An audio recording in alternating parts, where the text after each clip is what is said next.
Welcome to the Learning Pines YouTube. We hope this video helps.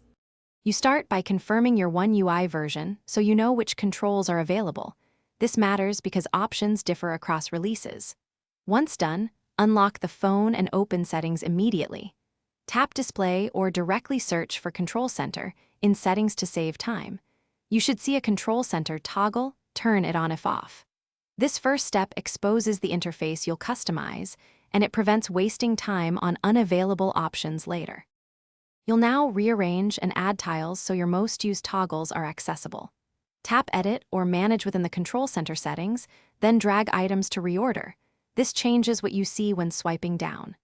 If a function is missing, use Add to bring it into the visible set, and remove clutter by tapping the minus icon. Make sure to save or exit properly. Changes apply immediately, so test the swipe down gesture to confirm the new layout works the way you expect. Finish by testing the gesture. Swipe from the assigned corner or center and verify tiles respond. If something looks wrong, toggle the Control Center off and on to reset the interface quickly. You can also use Reset Layout to revert to defaults if reordering created issues. If problems persist, restart the phone, and as a last resort, clear Settings app cache. This resolves lingering display or permission glitches. Once functioning, you're done and have a tailored, efficient Control Center. Thanks for watching. Consider subscribing if we helped you.